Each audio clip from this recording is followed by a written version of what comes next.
আসসালামু আলাইকুম রহমতুল্লাহি বরকাতু। আজকে একটি গুরুত্বপূর্ণ আমল নিয়ে উপস্থিত হয়েছি। আশা করি এই আমলটি আপনাদের অনেক কাজে লাগবে।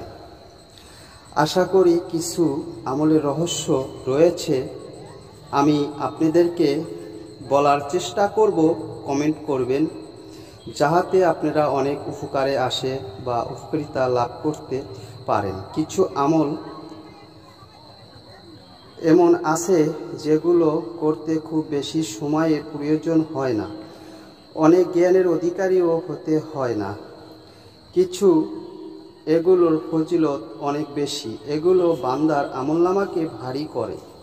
যেমন রাসূল সাল্লাল্লাহু আলাইহি ওয়াসাল্লাম বলেছেন, যে লোক একবার আমলের আগে বলে সুবহানাল্লাহিল আজিম।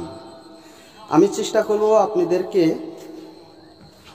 পরামর্শ দেওয়ার জন্য কিভাবে কি করবেন।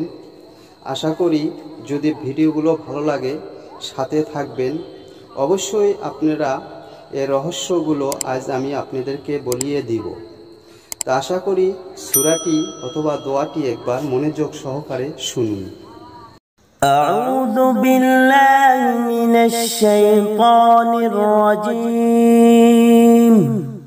বিসমিল্লাহির রহমানির রহিম।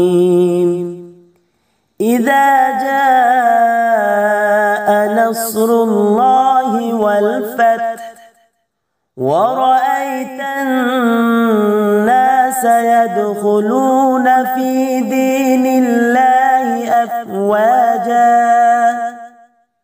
فسبح بحمد ربك واستغفره إنه كان توابا